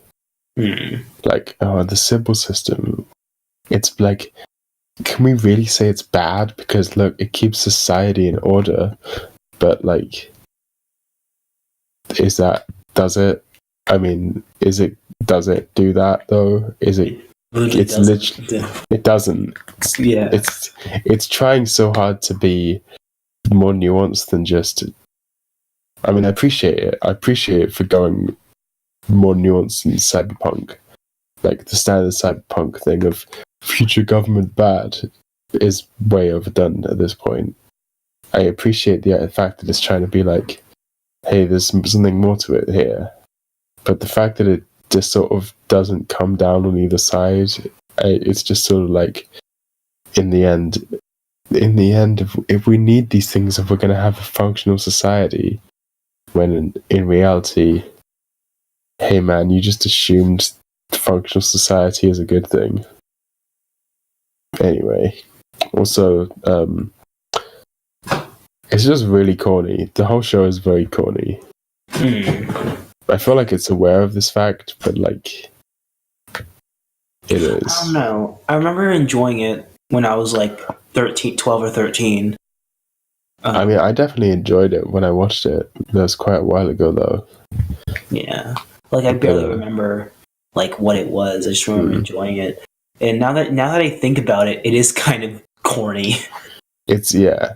But on the other hand, it's very cool when the Dominator guns blow people up. Yeah, it is. It's very cool. It's incredibly cool. But yeah, like, Digi likes it because he's like a weird idealistic authoritarian or something. But he's not, though. That's the thing. The civil system is completely incompatible with libertarianism, which is why he calls himself. Yeah. It's much closer to a sort of the world of psychopaths is much closer to a post-scarcity communist society than a libertarian society. I mean, even though it's still capitalist, it's more like a sort of sino-futurist thing than libertarianism. So it's weird. It's weird that he likes it. Digi is dumb. He is very stupid. He's a very stupid man. Which is why he reviews on the internet. I don't know. Like, sometimes I really relate to him. I definitely relate to him. That's because I am also a stupid man. I am also a stupid man who talks about anime on the internet. Yeah. But to quote, like, Aristotle or something, I'm actually the smartest man in Athens because at least I know that I'm stupid. Yeah. Philosophy, guys. It's called culture. Google it. So I have this friend at school named Justin, and he knows I'm a big Digi fan, and he is also like a big JoJo fan. And recently, Digi screamed at JoJo and created a meme. Oh yeah. So he came to me and was like, "The person you like ruined JoJo. This is your fault." I'm like, okay. This man's also very autistic. Well, yeah, JoJo fan. He's a cool guy, except the fact that no, he's just a cool guy.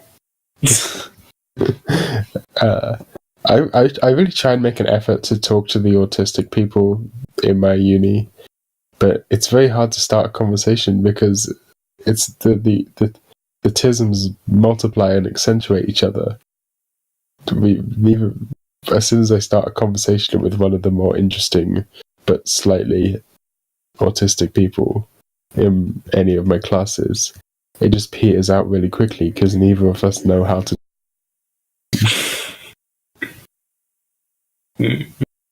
So I'm impressed with you for being able to communicate with these people.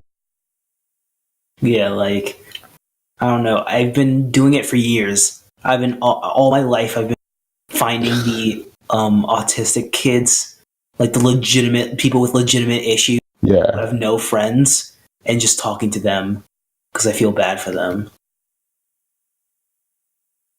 like today it took me half an hour to work up the courage to go to the toilet in class. Oh. Yeah. And then after I left the class, I just decided not to go back and just walked out.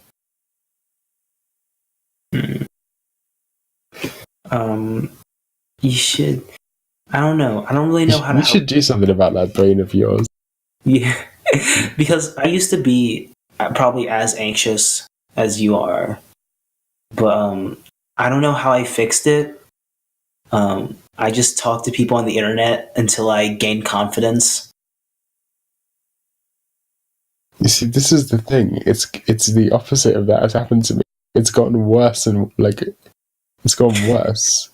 It just gets worse.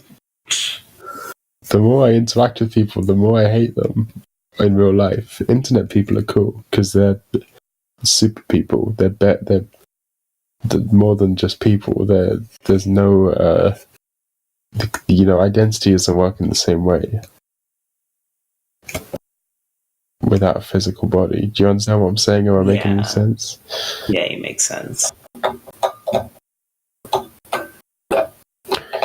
Yeah.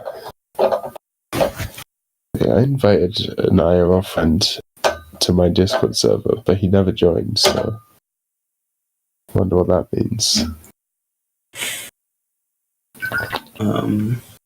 Kill him. I think that's the only reasonable course of action, to be honest. Yeah, definitely. Oh, well. You know what? It's a shame he has to die. But he has to die. Alright. How long is... can you check how long this Craig has been recording? Is there a command for that somehow? Hold on, let me check.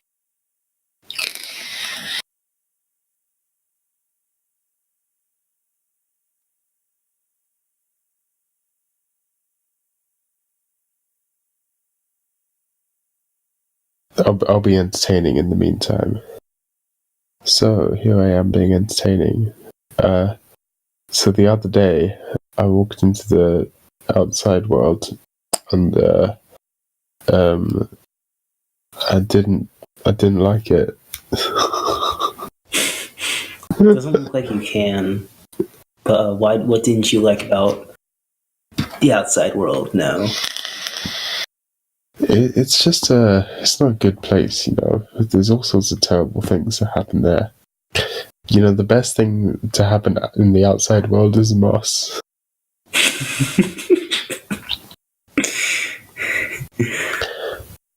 I should clarify. Moss is really cool, but I'm also a big proponent of fungi and hornworts and mugworts, and also algae and lichen are very cool.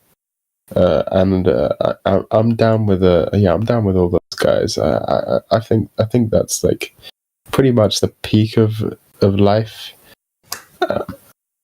If you really want to get into non-plant or fungus-based life, then probably ants or termites are like the peak.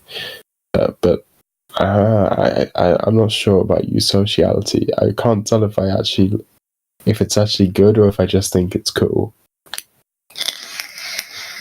Ants are cool. Termites are mean and scary. But they're also really cool. True. That is true. You know, there's a single interconnected termite nest in South America that is the size of the entire United Kingdom. Oh my god. It's like, isn't that fucking insane? That's fucking crazy. Think about how small termites are. Yeah, that is. Wow. Little did so you got William Gibson over here. He's like, look at me, I invented cyberpunk. Meanwhile, termites have lived in megacities for centuries, for millennia. Step aside Gibson. Step aside Neuromancer. Termites the real chase. You know, there's something about, like, I can be a normal person. I can, like, do it, and I have the ability to just go outside and do things and interact with people. It's just I've discovered that I don't want to. Like, that is the ultimate. That's like the ultimate like end goal. It's like you realize that being a NEET and being like a weird hikikomori is actually more pleasurable than doing whatever it is out in the real world. Yeah. Well, I have my own weird esoteric theories about that too. Like, when the world is so... Here we go, we're getting into philosophy. When the spectacle takes over and you can't step outside without being bombarded from all sides by a Debordian spectacle, the only way to avoid it is to not leave your room. Thus, the only true rebellion is hikikomori hermetism. Yeah. It's basically like punk but better in every way because there's no boring stuff. I don't know what I'm saying. I just wish I was a hikikomori and I had a significant other to be a hikikomori with, and we can be a hikikomori couple. I think the ideal setup is the Sora and Shiro method. Yes. Definitely. That's basically the peak. Even though they're both really depressed. But, like, they're kind of not, though, because they seem to be having fun. Yeah. Also, I find it a little bit ridiculous that they hadn't slept in, like, 3 days at the start of Sword Art Online, and they were just still completely able... Oh, not Sword Art Online, what am I talking about? Oh my god. Hey, you mind just killing me real quick? You mind just reaching for your computer and stabbing me in the face? I have a pen right here. Yeah, just right in the eye. Eh. Ooh, yeah, real good. Alright, well, Was it I'm your dead left now. eye? Yeah. Painful, in a good way. No game, no life, I meant. They didn't sleep, like, it's mentioned they didn't sleep in, like, 3 days, and yet somehow they were still able to chess really well. Yeah. Come on. You ever stayed awake for 3 days? You can't chess. I've stayed awake for 2 days before. That's the most I've stayed awake for. You think you could beat God at chess at the end of those 2 days? No, definitely not. Yeah, exactly. Come on, writers. Learn how humans work. I don't like No Game, No Life. I really like it. I don't know. It's just not my thing. It's just it's too otaku for me, for lack of a better term. I can see that. I'm not really sure why I like it. I just do. That's the most respectable reason, I think, to like anything, to just like it. It's not like any of the other things that I like. It's not philosophical or like lame. It's not philosophical and depressing. Yeah, it's not funny. Like if the animes I've watched the most times, rewatched the most times. Lane I've watched 5 times at this point. I think 5 or 6 times, because there's infinite stuff you can overanalyze about it. Ava I've seen like 3 times. Ghazi's Wing I've seen like 3 times, and like Lane and Ava you watch over and over so you can get everything. Ghazi's Wing gets funnier the more times you watch it. But No Game No Life I've also watched 3 times, and I don't know why. It's kind of like easy listening. Like it's very easy to rewatch. There's no... It makes you feel smart without actually having to do any thinking. Yeah.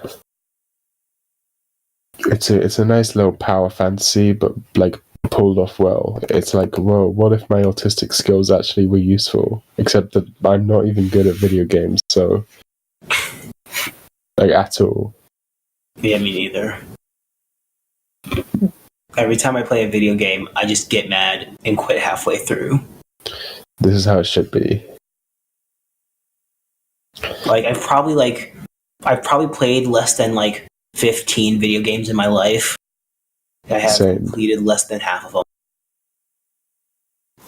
I have 1,035 hours in Counter-Strike Global Offensive, and I'm Silver 3. Probably which have is that many the hours. third lowest rank. That is highly respectable. Minecraft is a great game. I've played so much Minecraft. I can't, they need to... If there was one thing I would fix about Minecraft, it's that you can't automate diamonds. Like once you get to a high enough level, you can automate every other resource gathering task. Like you can make mob farms and all that sort of stuff. But you can't automate finding diamonds. You have to constantly stop whatever you're doing to go mine more diamonds. Yeah, that sucks. Other than that, 10 out of 10. Yeah. Also, the graphics are like so bad. I mean, come on, man. I remember when people would actually complain about the graphics in Minecraft. Was that an actual thing that happened? Yeah, that was a real, genuine thing that was quite common. I used to watch Sky Does Minecraft when I was like 10. Same. Sky Does Minecraft, great YouTuber. Pink men slapping on each other. Creeper. Aw, man. So way back in the mine, got a pickaxe swinging from side to side. Side to side. You ever watch the Yogscast? I know Magos does, or did. I actually haven't. I used to be real into the Yogscast. I know they did the Digging Hole song. Yeah. There's like 3 different versions of the Diggy Hole song. Digging a hole. I am a dwarf and I'm dead. The Minecraft soundtrack is unironically amazing. It's really amazing. It's very good. C418, great guy. It's probably in my like top 100 albums. It fits the game perfectly. Yeah. And it's just nostalgic. Yeah. Because it's Minecraft. Yeah. I used to listen to, in fact, the Yogscast used to be, like, at the very beginning, it was actually a podcast. Which you'd think, you're like, oh, I guess that's why it's called the Yogscast, because it was originally a podcast. Yeah. But no, actually the podcast was called the Yog Pod. And the Yogscast is just a completely random name that was unrelated to the fact that it was a podcast. Okay. So there you go. But that was good. That was a good podcast. I miss it. Maybe one day I'll go back and re-listen to it all for nostalgia's sake. But that was good. I remember a joke where in the podcast where they went to heaven and met Michael Jackson's ghost, and he rapes them.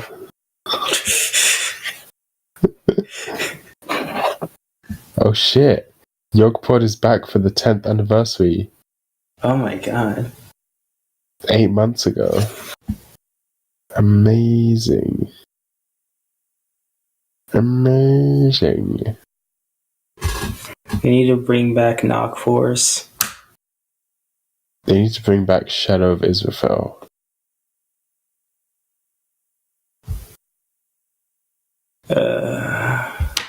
Why? Tell me this. Why is the PCP not as good as it was in 2016? I disagree. I think the PCP only became good after it became formless. That's interesting. Actually, Yellow, the Things We Can't Get Into is a good episode. Besides that. Things We Can't Get Into is legendary. Yeah. Aside from that one episode, it was shit for the first 100. There you go, that's my hot take. That's a very hot take. That's a steamy take. It's not even that hot because that was one of my what? At some point I said that to Digi and he said he agreed. I think it might have been on one of those Digibro versus Everybody live streams or something.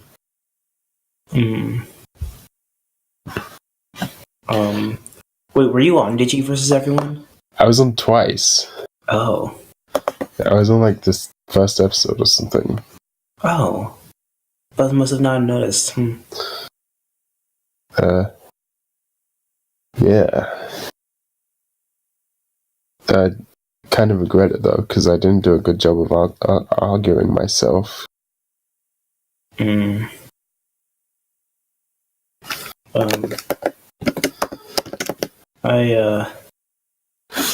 I wish I could have gone on there, but I ended up not doing it. I mean, you could have. Yeah. I just kept spamming the chat, and eventually I got on every time. Okay, I'm on episode 5 and episode 2. If you really want to go into that deep no thank you lore. Hell yeah. The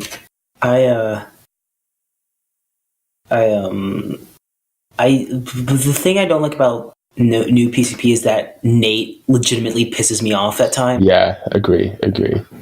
Like, Nate is just so infuriating at times. He's just so retarded.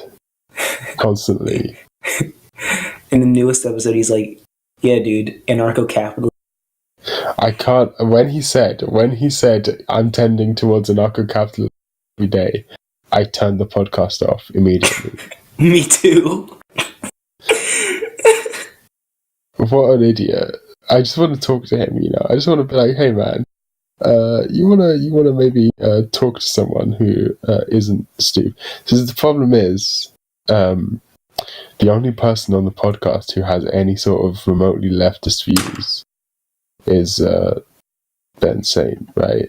Yeah. But he is like, doesn't really know his shit because he's still new to it. Yeah. He hasn't like read anything. No offense to him. And also there's only one of them. Mage is like apolitical. So no one is there to call Digi and Nate out on their bullshit when they start talking about politics they have no idea about. Yeah. And it's all Nate's fault because if it was just Digi, he would never bring it up. Oh god, podcast is shit.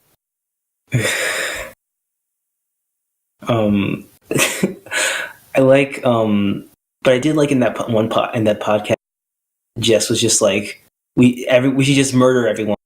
We should just have complete and total anarchy. That was the first time I've ever agreed with Endless Jess on politics.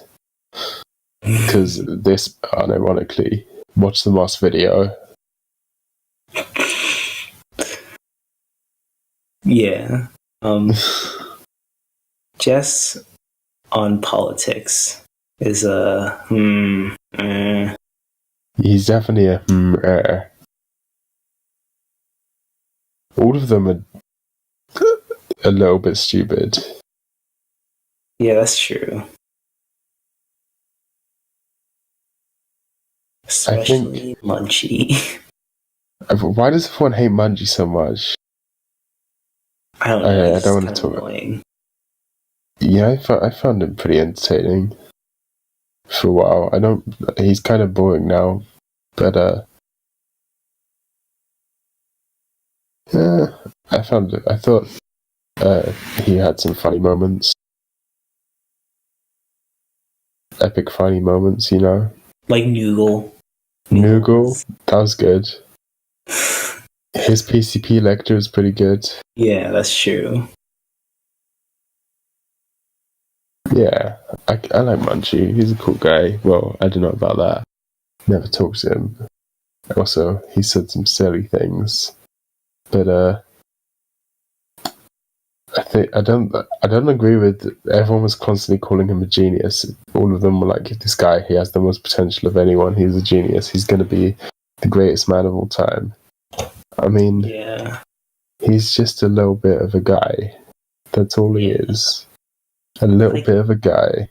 He's honestly just he's just a normal Zoomer with more charisma. Yeah, I don't even know if it's more just he's louder. Yeah. He's very loud. He is very loud.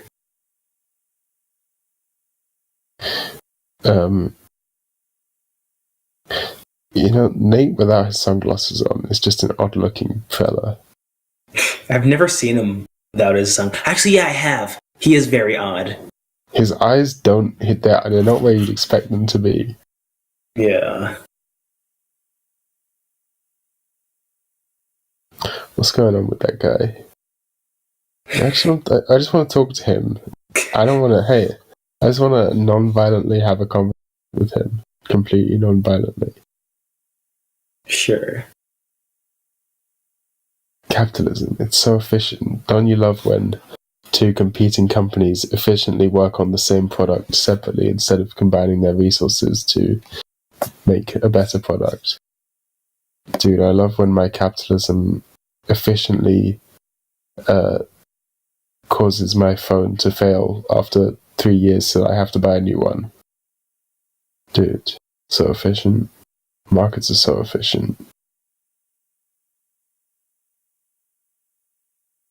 Alright, well, this podcast is petering out to the end. I think it's probably best to end it here before it just all goes to shit. Yeah. You're the one in control of the bot, so you have to do this. Okay, hold on. I will... there you go. Leave. Alright, goodbye everyone.